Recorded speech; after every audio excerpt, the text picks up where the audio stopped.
Muy buenas Sí, noches con todos, colegas del Colegio Médico de Lima. Entonces, damos el día de hoy la clase final, el día final del séptimo curso de radiología pediátrica para el primer nivel de atención. En esta noche nos acompaña el doctor Jorge Manuel Leiva Beraún. Él es médico patólogo, ¿no? Pre y posgrado en San Marcos. Trabaja actualmente en el Hospital de San Bartolomé, es jefe de patología.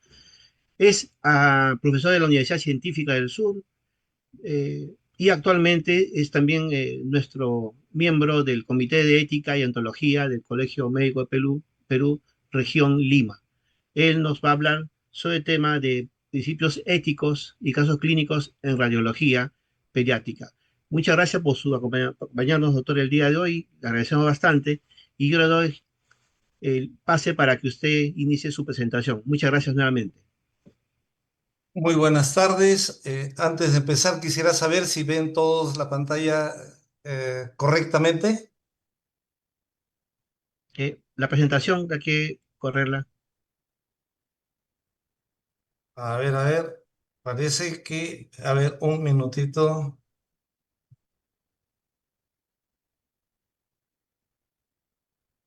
Mm, Ahí está. Esa es la presentación. Esta es la presentación. Se ve Exacto. correctamente, ¿verdad? Se ve bien y se escucha bien, doctor. Adelante. Muy bien. Primero quiero agradecer a la Secretaría de Desarrollo Profesional y Científico del Comité de Educación Médica Continua a cargo del doctor Carpio, del doctor Araujo y del doctor Villanueva, que nos dan la oportunidad de poder hablar de este tema tan importante que es la ética y deontología para el profesional médico. Estamos pues en este curso de radiología pediátrica y vamos a tocar algunos temas que son prácticamente importantes conocerlos. Quiero decirles que en esta presentación no tengo ningún conflicto de intereses, no se ha utilizado la inteligencia artificial y sí hacer hincapié de que nosotros en el Colegio Médico tenemos algunos documentos normativos en los cuales basamos el buen comportamiento del profesional de la orden. Entonces, tenemos un estatuto, ¿no? Que tiene una resolución, como ustedes están viendo, del 2024 y se hizo prácticamente una revisión y entró en vigencia. Igualmente, el reglamento que estamos utilizando es del 2022, también aprobado.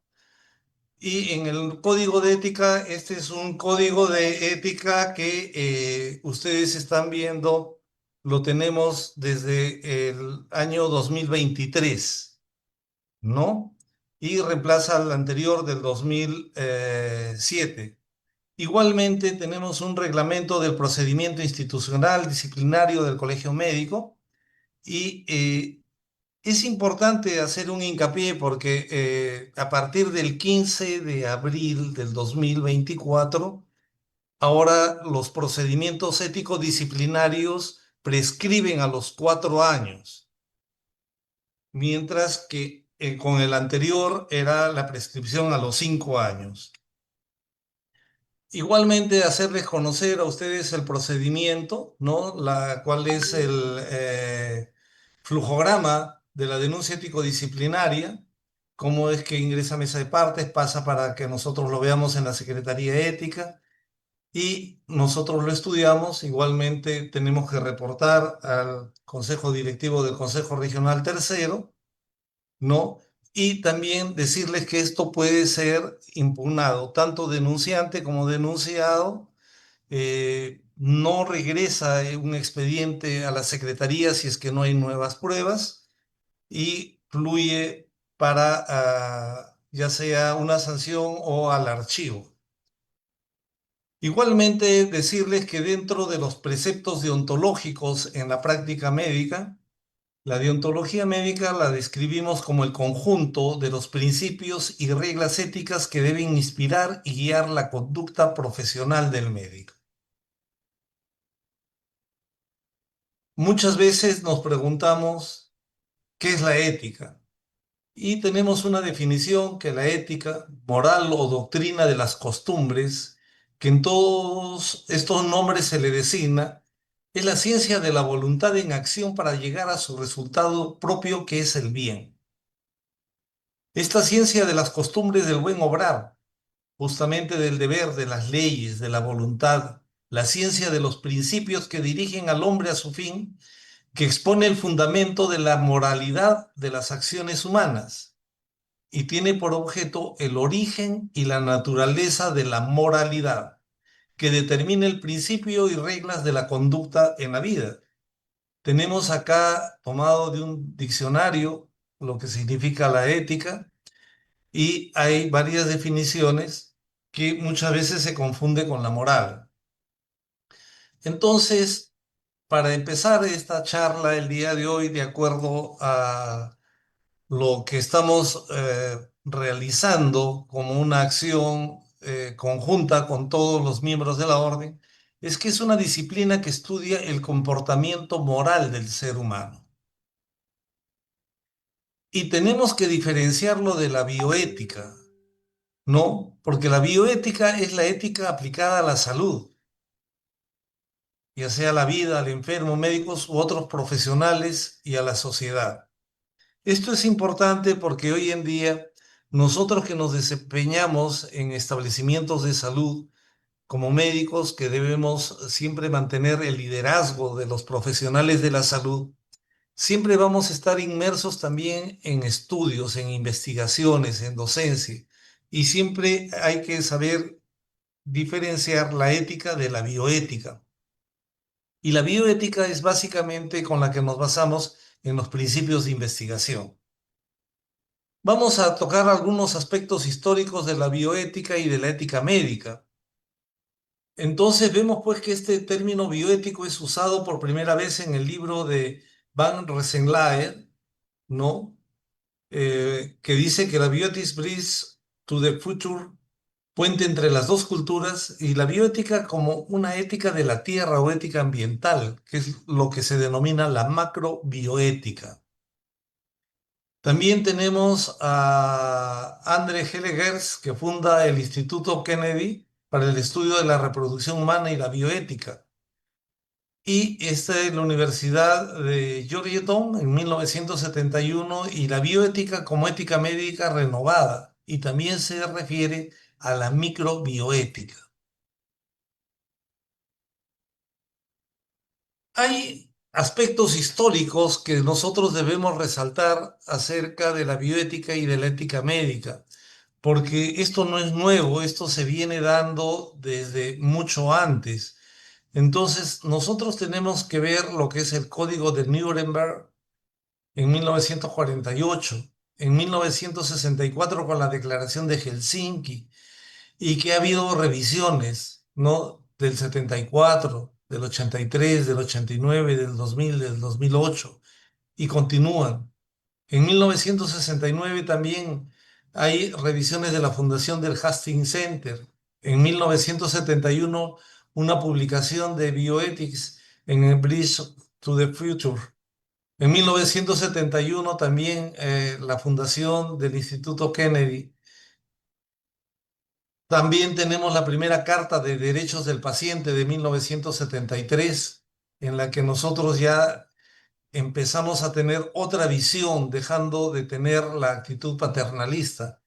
En 1974 comienza pues la publicación del repertorio, ¿no? Del Kennedy Institute y que hoy se llama el Bioethics Clean. En 1978 hay un informe Belmont y la Enciclopedia de Bioética. En 1979 también hay los principios éticos de Beckman en Childress. En el 80 hay la creación de los comités éticos en diversos países. En 1985 GAFO tiene el primer seminario interdisciplinar de bioética. En 1989 tenemos los fundamentos de bioética de Diego Gracia. Diego Gracia marca un hito en el Perú al venir y ayudarnos a desarrollar lo que es la ética y la bioética. En los años 90 hay diversos convenios, ¿no? En el 97 un convenio europeo de bioética, el convenio de Asturias, y se publican anualmente miles de artículos y libros sobre bioética. Y también se incorpora la bioética a la enseñanza universitaria. Se generalizan los comités, se celebran congresos, etcétera, etcétera.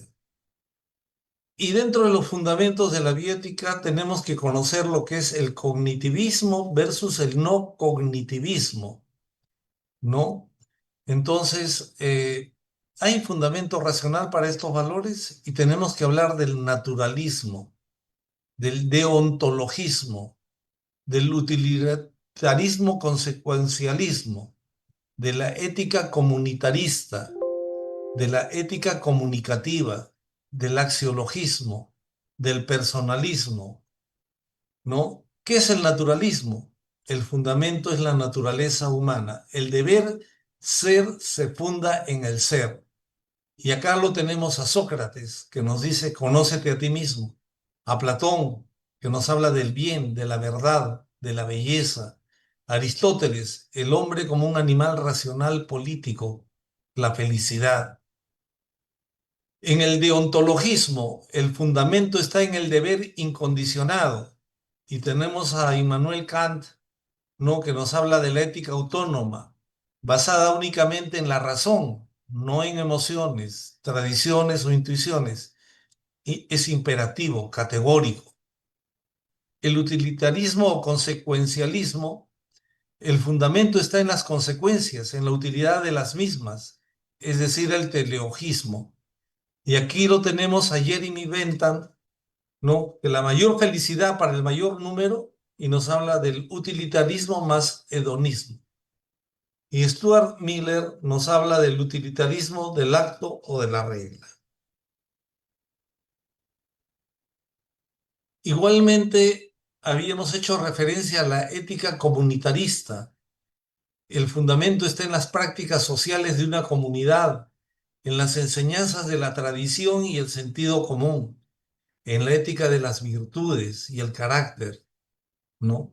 En la ética comunicativa tenemos el desarrollo de la ética kantiana. El fundamento está en las condiciones de posibilidad de la acción comunicativa. Y en el axiologismo, que el fundamento está en el conocimiento de los valores, que son entidades sui generis por sí mismos, que captamos a través de nuestro sentido moral. Y esto está respaldado por Edmund Husserl y por Max Scheler. Igualmente en el personalismo tenemos el desarrollo del naturalismo.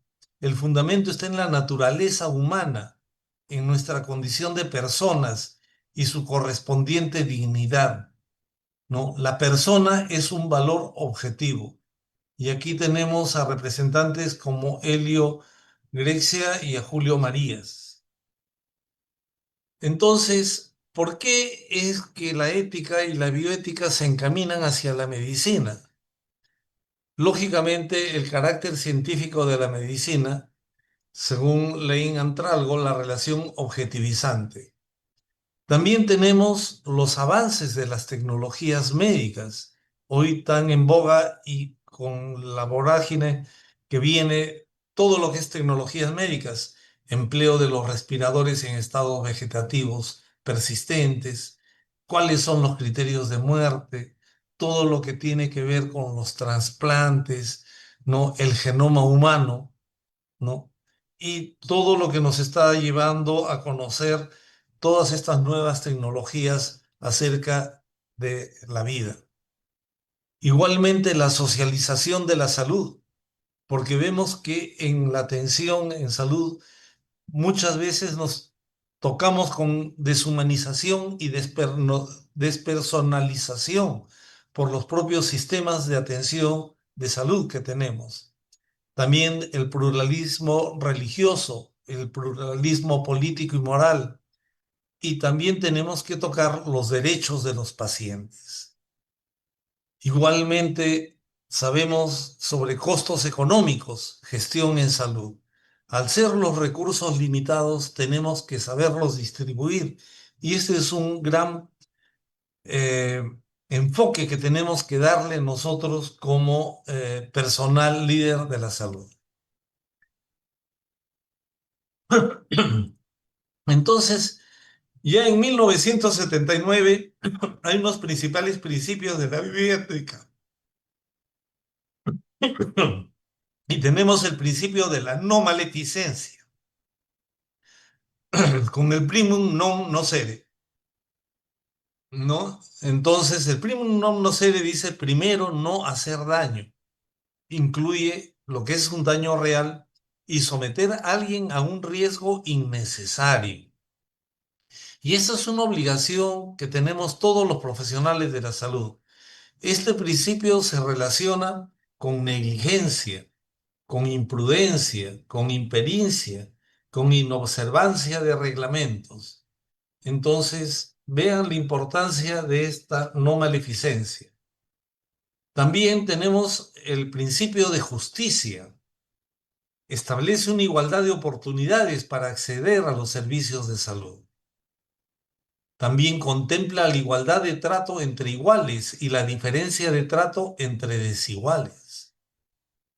Va retomando a John Rawls unas sociedades justas y todos los valores sociales, como son los bienes sociales primarios, se distribuyen igualitariamente y solo se acepta una desigualdad si se busca mejorar a una persona que tenga más necesidades. El principio de beneficencia, ¿no?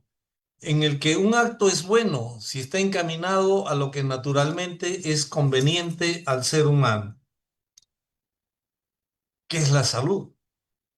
Devolver o proteger la salud, realizar el cuidado en el marco técnico, científico, ético y humano, o velar en forma diligente por la salud. Igualmente, cuando hablamos de la beneficencia no paternalista, hacer el bien o ayudar a los más necesitados, siempre que ellos voluntariamente lo pidan o acepten. También tenemos que tocar el principio de autonomía. Es la capacidad de autodeterminarse o de autogobernarse.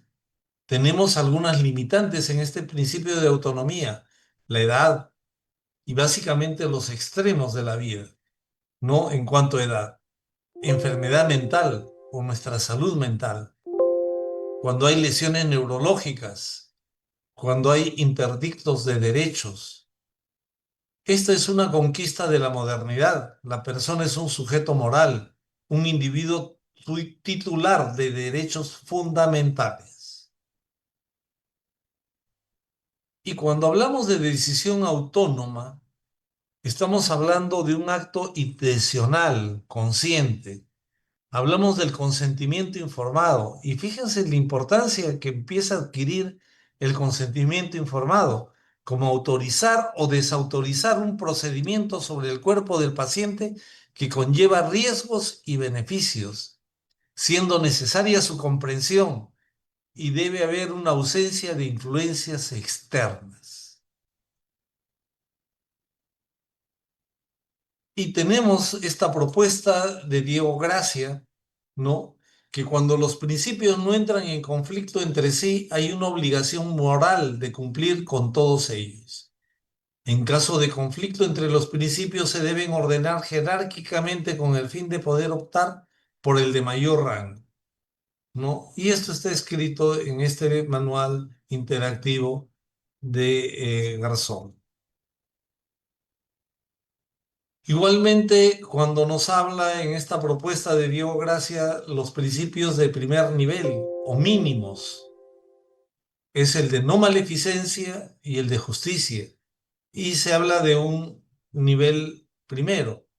Son principios de mínimos, son obligatorios, se pueden exigir por la sociedad. Mientras que los principios de segundo nivel o máximos, que son de beneficencia y de autonomía, o de un nivel segundo, son principios de máximos, dependen del sistema de valores, son propios del ideal, de la perfección y de la felicidad.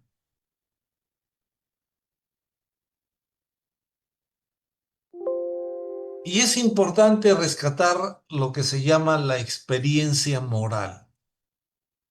Un hecho es diagnóstico, pronóstico, tratamiento, valor, todo aquello que es importante para una persona y que exige respeto, derechos humanos, principios de la bioética.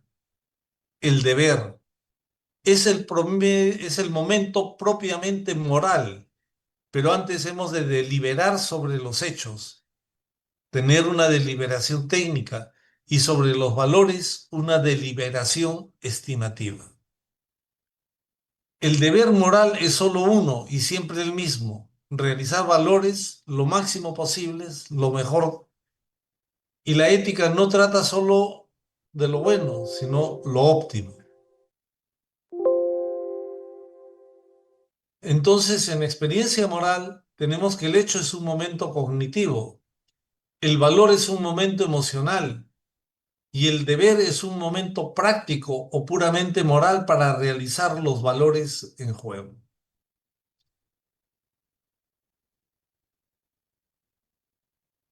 Cuando tenemos conflictos, tenemos nosotros los valores que ver con los pacientes, los valores que ver con la sociedad y los valores que ver con los profesionales o el personal de salud para poder resolverlos. Y empieza lo que denominamos la deliberación. En esta deliberación se da respecto de las cosas que generalmente suceden de cierta manera, pero cuyo resultado no es claro, y de aquellas que es indeterminado. La virtud por excelencia es la prudencia. Y esto es algo que nosotros siempre aconsejamos a los que inician la carrera o el ejercicio de la medicina propiamente. Entonces, en la deliberación moral tenemos pues los hechos, los valores y los deberes. En los hechos, un momento técnico, una deliberación técnica. En los valores, un momento estimativo y una deliberación sobre estos valores. Y en los deberes, un momento propiamente moral y la deliberación moral. Asimismo, debemos conocer los derechos del paciente, que fue presentado a la Comisión de Salud en el Congreso del 2003. Y fíjense todo lo que nos dice acerca de los derechos del paciente, que se le atienda con dignidad, pleno respeto de su personalidad e intimidad sin discriminación de ningún tipo, elegir libremente a su médico o su centro asistencial de salud, ser tratado por médicos cuyo acto médico no tenga interferencia administrativa que pueda ser adversa al mejor interés del paciente, que se le comunique todo lo necesario para que pueda dar su consentimiento informado por escrito antes de ser sometido a procedimientos diagnósticos o terapéuticos, con excepción de las situaciones de urgencia que requiera aplicar dicho procedimiento. En caso de que el paciente no esté en condiciones de competencia mental, entonces lo hará el familiar más directo o cercano. Igualmente, obtener toda la información acerca de su situación clínica, diagnóstico, riesgos, pronóstico, tratamiento, contraindicaciones y advertencias de los medicamentos que se le indique en términos comprensibles. Asimismo, tener preciso y oportuno conocimiento de las normas y reglamentos del centro donde se encuentre y las condiciones administrativas en las que se prestan los servicios de salud. Igualmente está en condiciones de rechazar un procedimiento de diagnóstico o de tratamiento en la medida que le permita la ley, después de haber sido adecuadamente informado de las consecuencias médicas de su acción, exonerando de toda responsabilidad al médico o al centro asistencial. También dentro de los derechos del paciente es el de conocer el nombre completo del médico responsable de su atención y de las personas de la realización de los procedimientos y de la administración de los tratamientos. Que se respete la confidencialidad de todos los datos médicos y personales. Fíjense, esta confidencialidad, así como de la historia clínica, guardando su intimidad en relación a su programa de atención, consulta, juntas médicas, interconsultas. Que quienes no estén directamente implicados en su atención tengan su autorización para estar presentes. Igualmente, el paciente tiene derecho a recibir información completa en caso que haya de tener que ser transferido a otro centro asistencial, incluyendo las razones que justifiquen este traslado, con las facilidades disponibles para tal fin, minimizando los riesgos. El paciente tiene derecho a no ser trasladado sin su consentimiento. Si no está en condiciones de hacerlo, entonces lo asumirá el familiar más directo. El paciente también está con un derecho a no ser sujeto de investigación o ensayo terapéutico sin su consentimiento informado y escrito.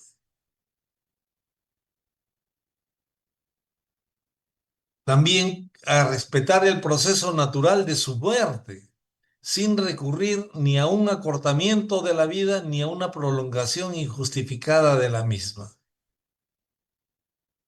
A no ser discriminado en razón de cualquier enfermedad o padecimiento que le afectare, a que se le entregue el informe de alta al finalizar su estancia en el establecimiento de salud y si lo solicita la copia de la epicrisis como la de la historia clínica. El paciente tiene derecho a solicitar o rechazar asistencia espiritual o moral, inclusive la de un representante de su religión. El paciente tiene derecho a recibir atención de emergencia. Tiene derecho a ser debido y oportunamente informado en medidas de salud pública. Tiene derecho a que se le dé facilidades a la realización de sus gestiones de orden legal o personal que considere importante. Tener todo adecuadamente. A ser visitado por sus seres queridos, sin que ello interfiera con las normas de los servicios o las indicaciones médicas específicas, en función a sus necesidades. Asimismo, a decidir a quién quiere recibir como visita. Como vemos, estos derechos del paciente, nosotros hoy los tenemos plasmados prácticamente en las diversas normativas de salud. Entonces, cuando vemos la bioética en salud, que promueve la consideración de valores en la priorización y justificación de acciones por parte de profesionales de la salud, investigadores y formuladores de políticas que pueden impactar la salud y el bienestar de los pacientes, las familias y las comunidades. Tenemos el código de ética y por eso nuestro colegio médico tiene una frecuencia de revisiones del código de ética y le pedimos a los miembros de la orden que tengan una participación activa para poder enriquecerlo. Este código de ética enmarca una serie de principios morales y las buenas prácticas enmarcadas en las reglas normativas, velando los derechos y deberes que restringen y amparan a la persona para mantenerse al margen de errores profesionales y morales. Al mismo tiempo guían el buen desempeño e integridad profesional. Entonces, dentro de lo que también nosotros tenemos que saber es que existen comités de éticas asistenciales, ¿no? Que tenemos que diferenciar en este caso, actualmente la Secretaría de Ética del Colegio Médico. ¿Cómo son estos comités de éticas asistenciales en los diversos establecimientos? ¿Cómo contactarlos? ¿No? ¿Cómo es este comité de ética asistencial? Es un órgano de deliberación sobre conflictos de valores éticos en el ámbito sanitario. y de ahí la importancia que en nuestros establecimientos nosotros tengamos estos comités establecidos, porque nos sirven de órgano consultivo, de un órgano interdisciplinario, son independientes, aconfesional, al servicio de profesionales y usuarios de los centros sanitarios. Analiza y asesora en la resolución de conflictos éticos. El objetivo final es mejorar la calidad de la asistencia sanitaria. Un hombre tiene ética cuando la vida es sagrada para él, la de las plantas, la de los animales y la del hombre, y cuando da lo mejor de sí mismo por toda vida que necesita ayuda. Con esta parte hemos terminado esta primera presentación, pero yo quisiera también mencionar algunos puntos, como por ejemplo que no es extenso ni profundo el conocimiento del código de ética y de ontología entre nosotros, ni mucho mejor parece ser el modo en que se cumplen sus mandatos y consejos, mientras no tengamos hecho una investigación que mida este grado de conocimiento y de aceptación del código. Lo más prudente se supone que son muchos los médicos que lo ignoramos, pero también pocos los que nos inspiramos en este código como parte de nuestra conducta. También debemos saber que es una pena porque al lado de los preceptos que podrían inmunizarnos contra ciertos errores prácticos, ¿no? El código de ética nos anima a vivir ideales éticos que nos ayudarían a todos los médicos a crecer en lo profesional, en lo humano, y a tratar a todos nuestros pacientes con más compasión y respeto. En estos años de formación académica, ¿no? Y digamos que tenemos un vacío en esta educación odontológica. Y es lo que actualmente como colegio médico y quizá muchos de nosotros como profesionales se viene propugnando que sea parte de del aprendizaje de los estudiantes de medicina, porque hay varias promociones que se han visto privados de esta formación. Entonces, es casi seguro que muchos no han hablado en serio entre lo que significa la ética profesional. Quizá no se les ha mostrado los valores y el estímulo que contienen estos artículos del código y quizá en alguna parte han leído que es un residuo vestigial de un modo de entender la profesión, que la deontología está quizá en vías de extinción y vemos que no es así.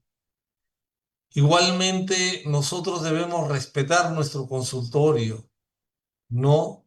Que debe estar acorde con el respeto al enfermo y debe contar pues con los medios adecuados para poder cumplir con nuestro fin, que es de brindar la mejor atención. Ya hemos conversado acerca del primum non nocere, ¿no? Entonces, simplemente mencionar que el médico pues tiene que abstenerse de infligir ya sea un daño doloso, malévolo, deliberado, que pueda llegar a ser hasta a veces catalogado como acciones criminales, con el agravante de que el médico abusa muchas veces de esta posición de confianza, ¿no? Y de alguna manera, intencional o no, pueda perjudicar o eliminar a algún paciente. Sí, eh,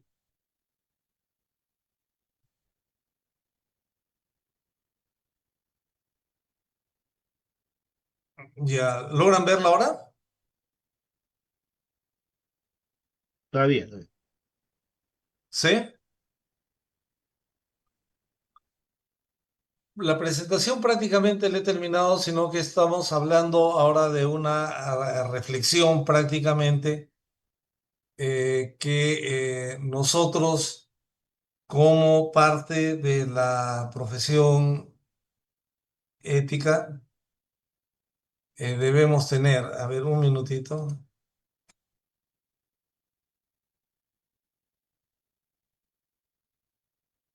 Ya tengo que cerrar esta.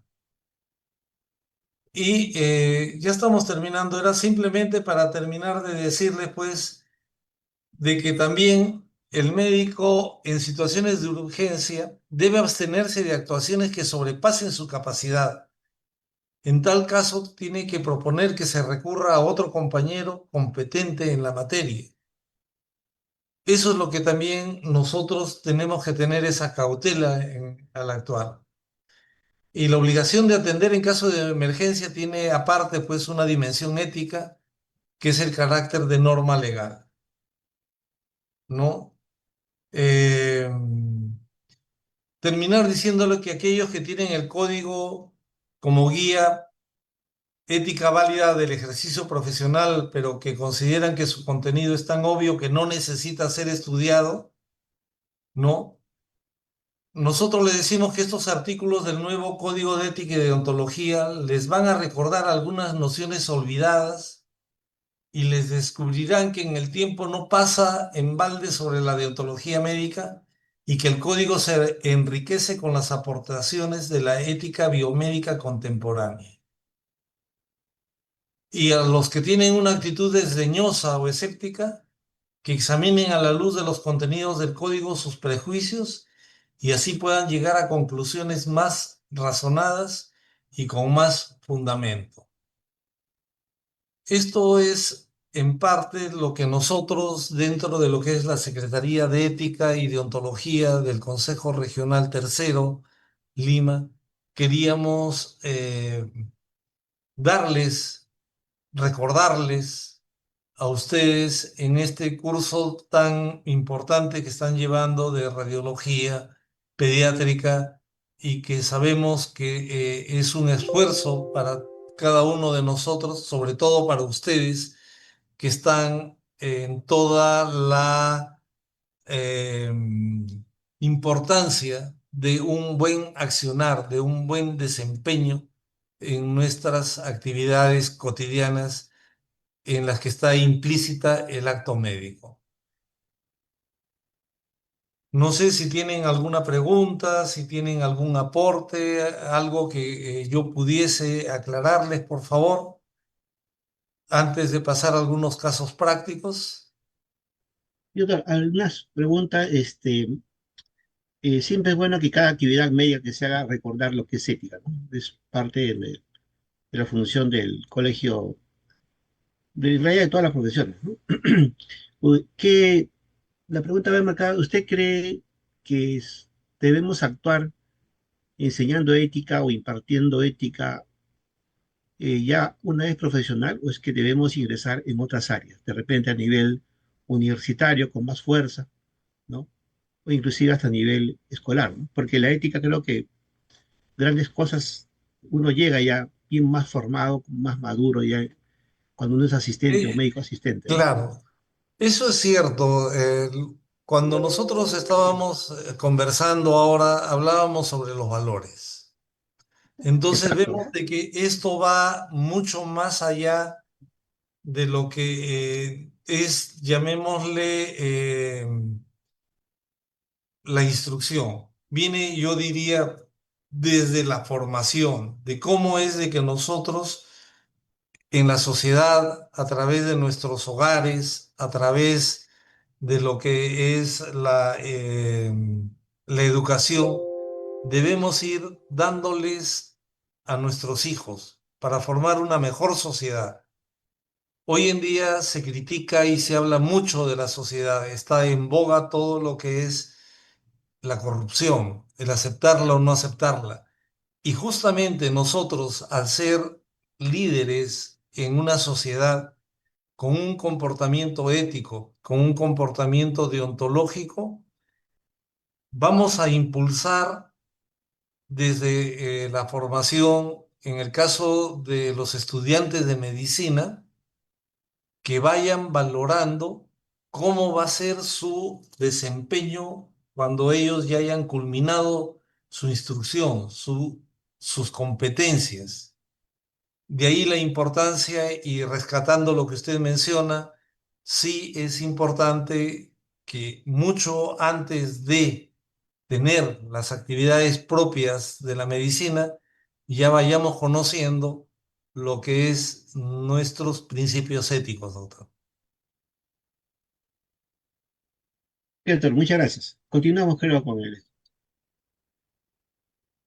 Muy bien, el día de hoy me han pedido que presente algunos casos prácticos y los vamos a presentar. No vamos a tener un receso en razón de que hoy también es un día importante. Entonces, ustedes van a poder ver que con estos casos prácticos, a ver, un minutito, por favor, ustedes van a ver qué es lo que nosotros vemos en la Secretaría de Ética y Deontología.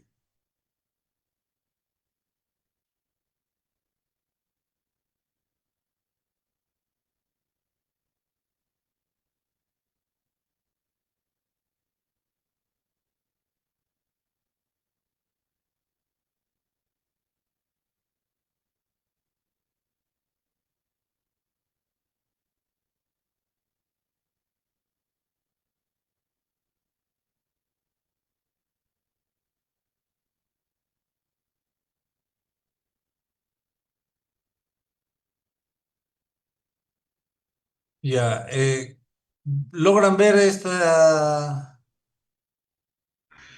Sí, se ve bien. ¿Sí? Adelante, doctor. Ya. Este es un caso en que el denunciante es una paciente mujer y el denunciado es un médico con la especialidad de radiología, ¿no? Entonces, eh, la denuncia data de enero del 2024 y la ocurrencia fue en diciembre del 2014. ¿Cuál es el motivo de la denuncia? Que dice, el denunciante solicita la fecha en que el denunciado obtiene la especialidad y una explicación de cómo el agresor ha tenido acceso al expediente del colegio médico, el cual ha presentado al Poder Judicial. En el resumen de la denuncia se dice que la denunciante es atendida en una clínica particular por una supuesta agresión con un trauma nasal por parte de su esposo. Y al tomarle una radiografía es informada como normal.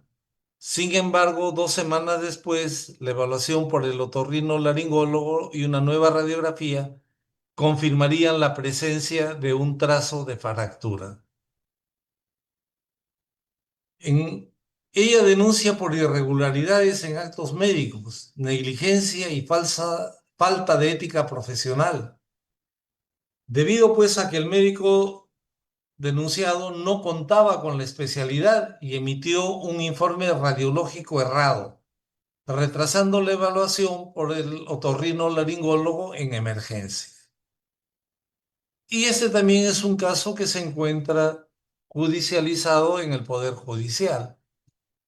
Cuando llega una denuncia ética disciplinaria al colegio médico, lo usual es de que haya un denunciante que se identifique y que haya medios probatorios para poder admitir esta denuncia. Entonces, como cumplen los requisitos, ingresa para ser evaluado por la Secretaría de Ética, antes era denominado Comité de Vigilancia Ética y Deontológica, y se le pide un descargo al denunciado, en este caso al médico denunciado o a los médicos denunciados, ¿no? En este caso, al solicitarle su descargo, el médico dice que se ratifique en su diagnóstico y refiere que en ese entonces ya había terminado su especialidad en radiología, obteniendo el título de especialista, ¿no? Entonces, en el análisis crítico, porque estas denuncias son encomendadas a algún miembro del comité o de la Secretaría Ética, quien lo evalúa detenidamente, exhaustivamente y diligentemente. Entonces, se ve pues que en noviembre del 2015 no encuentra indicios de transgresión al Código de Ética y Deontología y sugiere que vaya al archivo porque no hay indicios de transgresión. En este caso, como ustedes ven, el hecho ocurre en el 2015 y la denuncia es en enero del 2024. Entonces, es básicamente también para decirles de que hay términos de tiempo que tenemos que respetar. Yo cuando hablé del reglamento de procedimientos disciplinarios, les decía que a partir del 15 de abril 2024 son 4 años, pero con el anterior reglamento eran 5 años. Y en este caso ya han transcurrido más de 5 años, o sea, ha prescrito, ¿no? El caso está prescrito. Si hubiera una nueva denuncia contra el denunciado, pero lo que solicita en esta oportunidad son dos datos. La fecha en que el doctor obtiene el título de especialista y cómo ha accedido el agresor al expediente anterior del Colegio Médico del Perú. Los miembros de la Secretaría, luego de un análisis del expediente y la votación correspondiente, acuerdan por unanimidad que este expediente ha prescrito, pues el acto médico fue en el año 2014 e inclusive existe una denuncia anterior la cual fue archivada. Lo que se lo solicita la denunciante no corresponde informar a nuestra Secretaría. Ya es un problema de un trámite administrativo que va a otra instancia. Y por tanto no procede esta denuncia ético-disciplinaria y este expediente fue mandada al archivo. No sé si alguno de ustedes quiere hacer alguna pregunta puntual, algo en especial, por favor.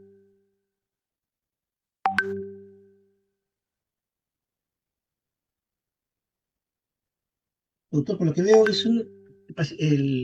el colega ya estuvo, no hubo como registro, ¿no? Sí, Claro, y el colega refiere que se ratifica en el diagnóstico. se O sea, que la ratifica. placa radiográfica simple no ve fractura, Exacto. Y él también fue denunciado que en esa época no era médico especialista, pero sí pero era especialista, pues tenía registro. eh, cuando llega la denuncia él ya tiene registro de especialista. Ah, ya, claro. Pero además por los tiempos. Los tiempos, ¿no? Ya son Los 10 años tiempos. casi, Básicamente acá por los tiempos, claro, 10 años, ¿no? ¿no? Entonces no al lugar.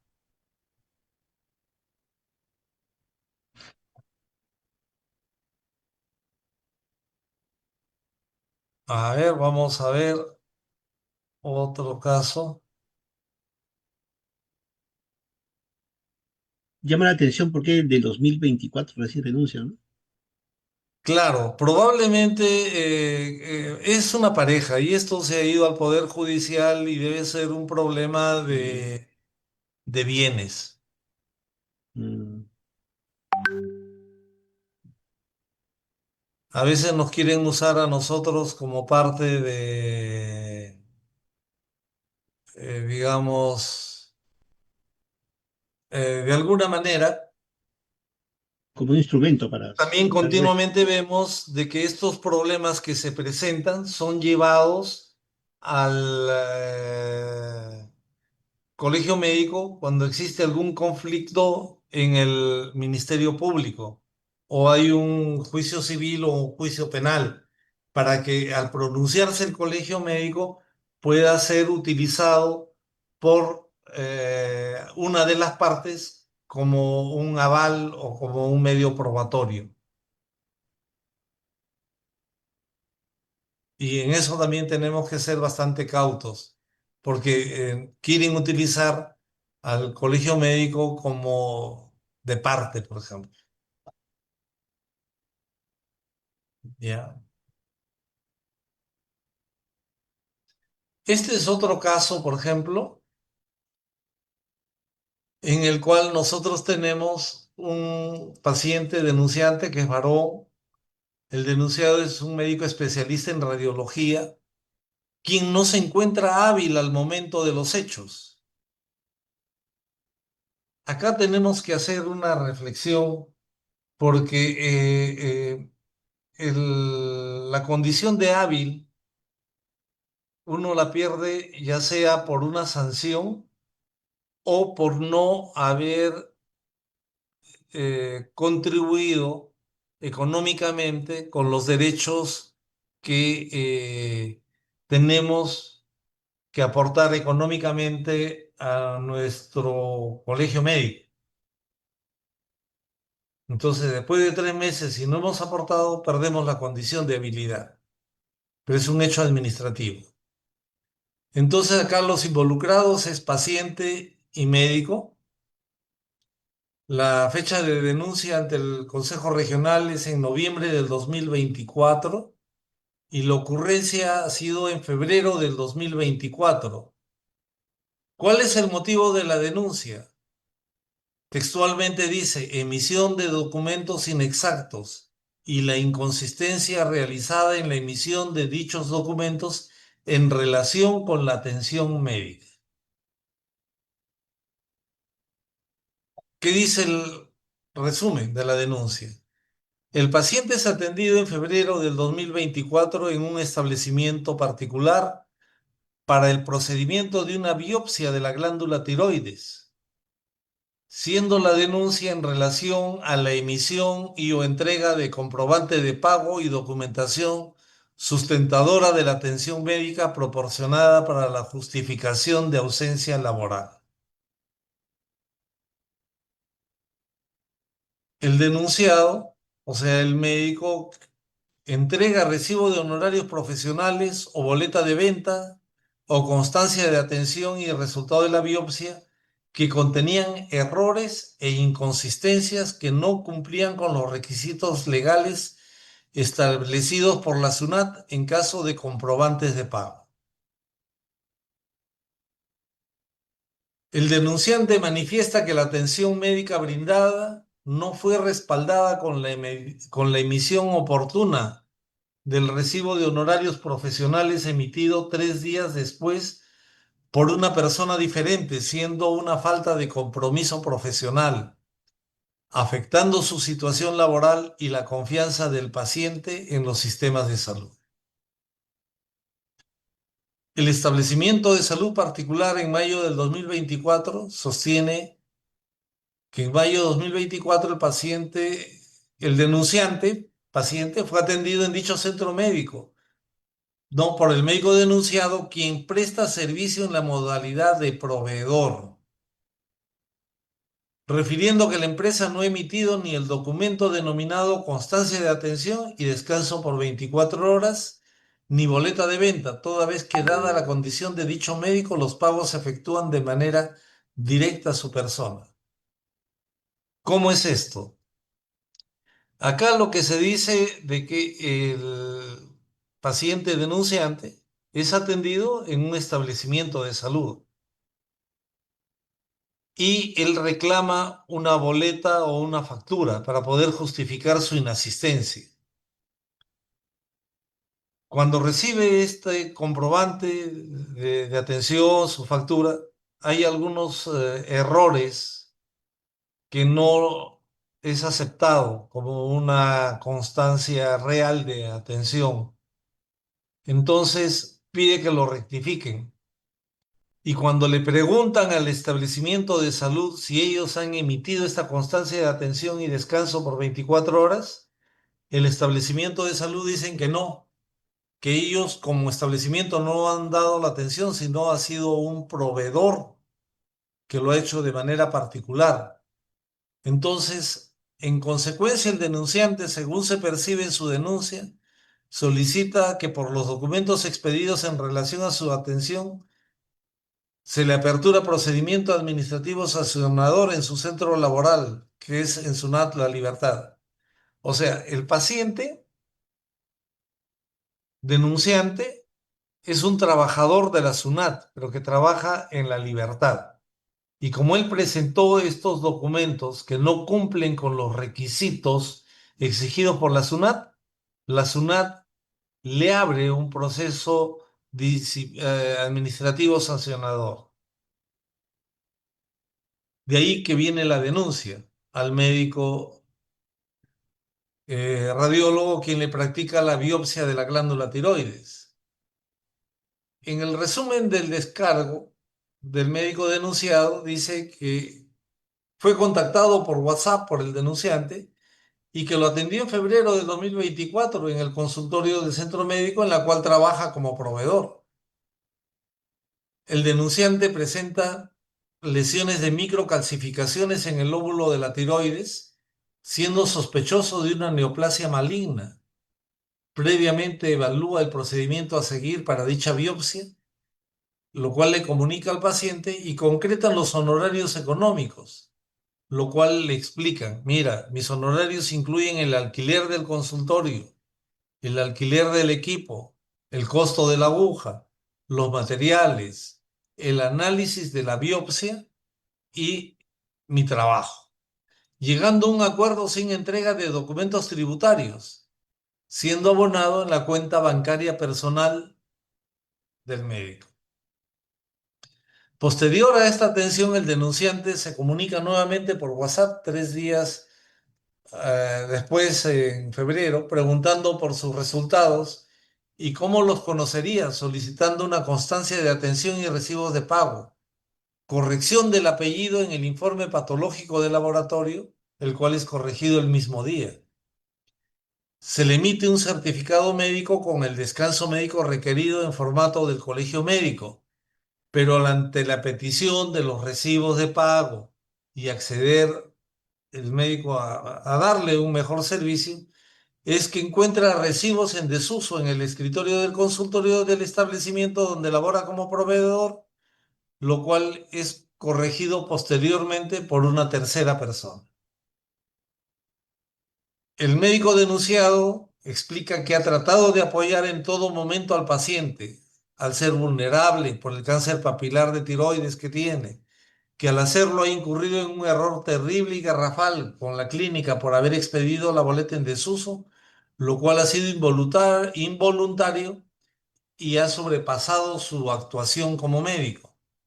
En la atención médica ha sido proactivo, eficiente, respetuoso, dadivoso, comprensivo, tolerante e idónea con el paciente para darle el diagnóstico más exacto y reciba su tratamiento, siendo importante resaltar que en ninguna parte de la denuncia se hace conocimiento de error como médico o algún hecho que infrinja deberes o derechos o principios o valores contra su persona. Dice que los errores tipográficos son errores involuntarios ajenos a su persona y que fueron subsanados en los momentos respectivos y que además no afectan ni intervienen en el acto médico. En el análisis crítico, el denunciado es contactado para realizar pues una biopsia de tiroides. Cuando yo les mencioné que esto era entregado a un cursor, a un miembro de la Secretaría para ser estudiado, después este expediente es nuevamente visto por todos los miembros de la Secretaría. En el caso de la Secretaría Ética y Deontología, en la actualidad hay una presidenta, 2 miembros y 10 miembros del equipo técnico, 13 personas en total. O sea, el denunciado es contactado para realizar una biopsia de tiroides y establecer este diagnóstico de la dolencia del denunciante, lo cual se concreta. Ambos acuerdan un arreglo económico por el procedimiento y la atención médica es brindada. Posteriormente, el denunciante le requiere que emita una documentación sustentadora para justificar la ausencia laboral. El denunciante, paciente, es jefe de auditoría de la SUNAT en un departamento del Perú, ya vimos en La Libertad, y que al recibir el informe del resultado del estudio patológico incurren en error del primer apellido, siendo corregido el mismo día y además por lo cual le solicita al médico denunciado documentos de índole tributario a su favor, por lo cual él expide un certificado médico, una boleta de pago en formato del establecimiento de salud particular del cual es proveedor, la cual se expide en formato en desuso, siendo posteriormente corregido por otra emisión por una persona diferente al médico.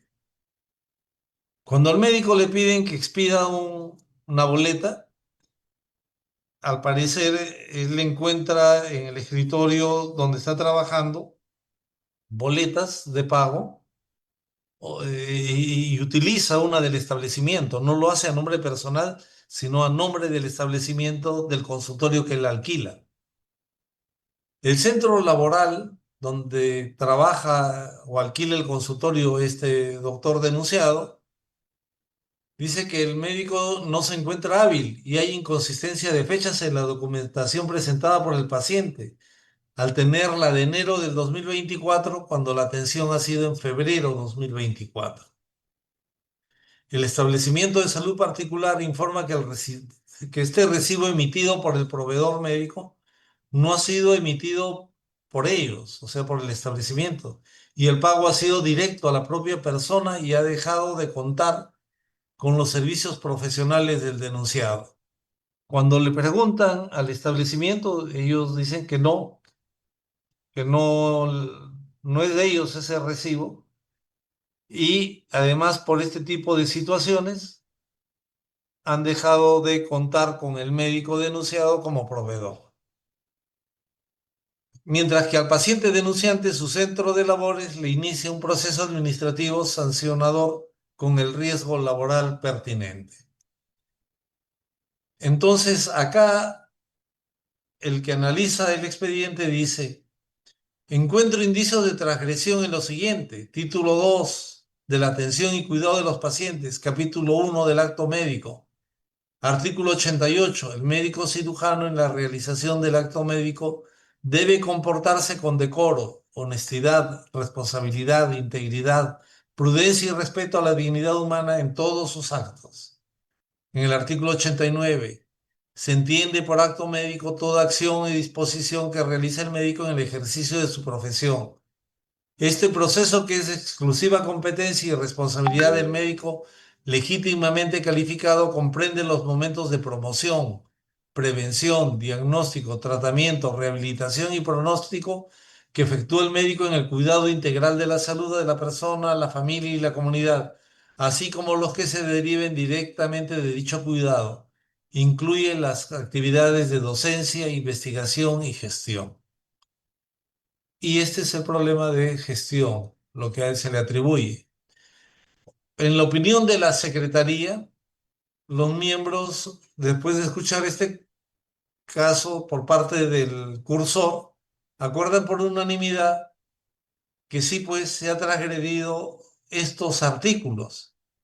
Pero además hay una recomendación administrativa disciplinaria, que es respecto al Estatuto del Colegio Médico del Perú, que en el capítulo segundo, en lo que respecta a la colegiación, en el artículo 14, en el inciso 14.8, dice, son obligaciones de los colegiados mantenerse al día en sus cuotas. La falta de pago por 3 meses implica la inmediata inhabilitación de los derechos inherentes a su matrícula, incluyendo el relativo a su ejercicio profesional. En este caso, se sugirió trasladar el caso a la Secretaría de Asuntos Contenciosos.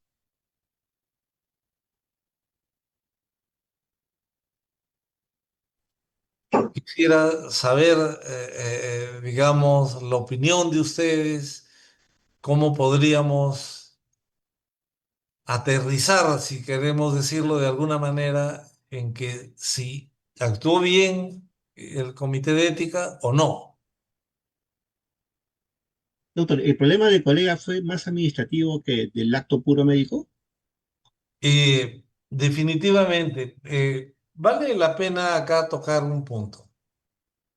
Cuando nosotros empezamos a trabajar con los miembros de la Secretaría de Ética y Deontología, eh, había dos escenarios.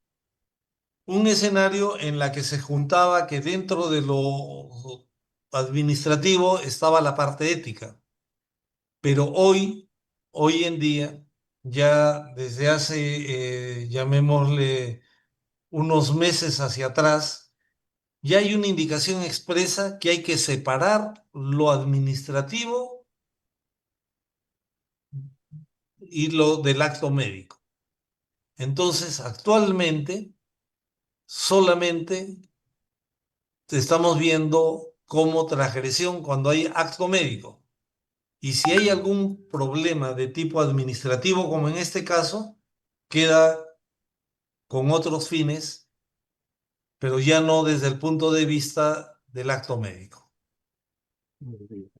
Eso también ha permitido un mejor desempeño de todos nosotros como miembros de la Secretaría Ética y Deontología.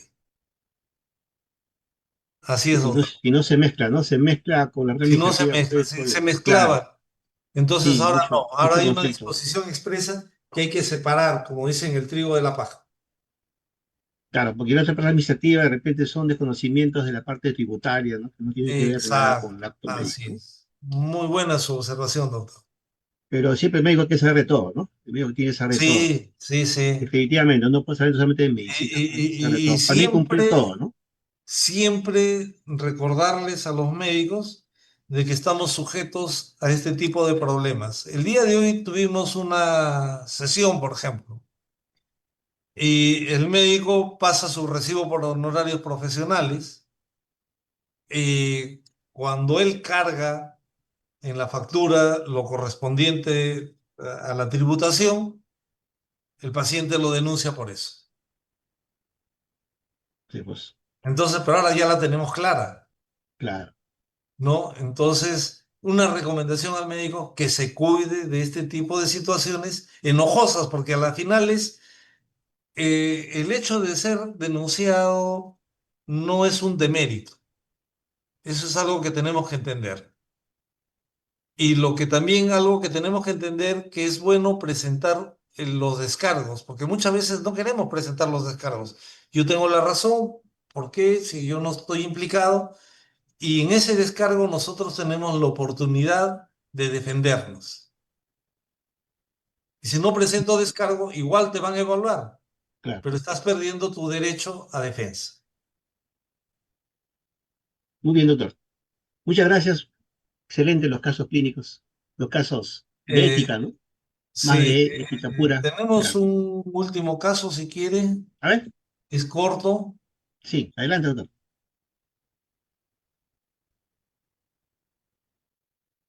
Este es un caso de una denuncia de oficio que es interpuesta por el Consejo Regional Tercero y el denunciado es un médico especialista en radiología con subespecialidad en radiología intervencionista. Involucrados institución y médico.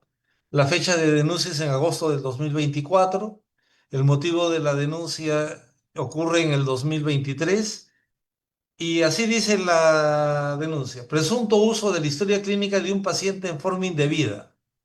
Artículo 143 del Código de Ética y Deontología. El médico no debe utilizar la información contenida en una historia clínica elaborada por otro médico sin autorización debida para fines ajenos a la atención del paciente, salvo que se trate de fines académicos o de investigación.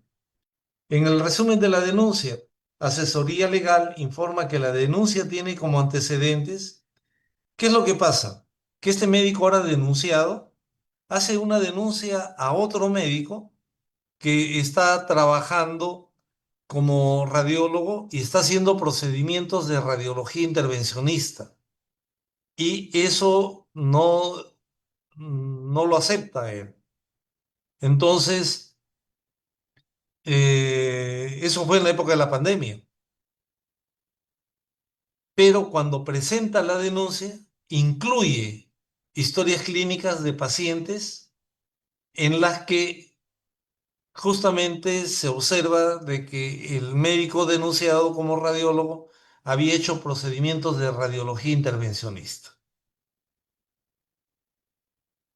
Entonces, por eso que cuando el expediente llega al Consejo Directivo del Consejo Regional 3, ellos observan de que el denunciante en su denuncia había usado la historia clínica y de denunciante pasa a denunciado. Resumen del descargo del denunciado dice que en el artículo 152 del Código de Ética y Deontología, una de las obligaciones de los colegiados es la siguiente: el médico debe esforzarse por elevar los estándares de la profesión, ser honesto en todas sus interacciones profesionales y denunciar ante su consejo regional aquellos casos de colegas que muestren deficiencia grave en la actuación profesional del médico o cuando éste se ha involucrado en fraude o engaño. El médico está atenta contra la profesión cuando por un inadecuado espíritu de cuerpo apoya, minimiza u omite denunciar un acto presuntamente inmoral. Dado el artículo mencionado, en octubre del 2023 denunció que el doctor NN venía desempeñándose en el área de radiología intervencionista en un hospital sin contar con la mencionada subespecialidad, vulnerando el artículo 24, que el médico debe abstenerse de atender pacientes cuya dolencia no corresponda al campo de su especialidad, cuestionando que ejerciera funciones propias de la subespecialidad de radiología intervencionista sin haber iniciado el residentado correspondiente. Menciona la diferencia entre la radiología y la radiología intervencionista. La primera es una especialidad de 3 años y el radiólogo utiliza las imágenes médicas para el diagnóstico de enfermedades, mientras la de radiología intervencionista dura 2 años. Previamente se realiza la especialidad de radiología y el radiólogo intervencionista combina el uso de imágenes con la realización de procedimientos terapéuticos mínimamente invasivos. Informa que el doctor realizaba drenajes biliares y otros procedimientos de mediana complejidad sin supervisión. Señala pues que el artículo 14 de la ley 29733, Ley de Protección de Datos Personales, precisa: no se requiere el consentimiento del titular en los siguientes casos: cuando se trate de datos personales relativos a la salud, sean necesarias circunstancias de riesgo para la prevención, diagnóstico y tratamiento médico o quirúrgico del titular, siempre que dicho tratamiento sea realizado en establecimientos de salud o profesionales en ciencias de la salud, observando el secreto profesional, o cuando medien razones de interés público previstas por ley o cuando deba tratarse por razones de salud pública. También señala el incumplimiento del artículo 7 de la Constitución Política, al permitir que un profesional no calificado ejecute procedimientos complejos sin la supervisión adecuada. También se habría vulnerado el interés particular de los pacientes, sino también el interés público, produciendo un riesgo latente de complicaciones. Esta situación vulnera el artículo 9 de la Constitución Política del Perú, que obliga al Estado a garantizar el acceso equitativo a los servicios de salud de calidad. El artículo 72 del Reglamento del Colegio Médico establece como funciones del Código de Ética y Deontología el vigilar el cumplimiento de las disposiciones de la ley, estatuto, reglamento, código de ética y deontología, su reglamento. Asimismo, el artículo 2 del Código de Ética y Deontología señala que el médico no debe propiciar modalidades de trabajo que atenten contra la relación médico-paciente y la continuidad del cuidado, así como contra su propia salud. Considera pues que denunciar los hechos a los que fue testigo no solo era un deber ético, sino una responsabilidad moral, más aún en el hospital, si contaba con médicos con la subespecialidad de radiología intervencionista, más aún que había concluido el estado de emergencia. Menciona que los hechos podrían encuadrar en el artículo 290 del Código Penal, dado que se ha demostrado que el mencionado profesional ha realizado procedimientos médicos complejos propios de la subespecialidad de radiología intervencionista. Y respecto al folio 6, bueno, del expediente se adjuntó por error una historia clínica al momento de presentar la denuncia, lo que demuestra en la falta de la relación con el presente caso. Entonces, en el análisis químico es un tema contractual del hospital al contratar a un médico sin subespecialidad que habría excedido el periodo post-emergencia sanidad COVID-19.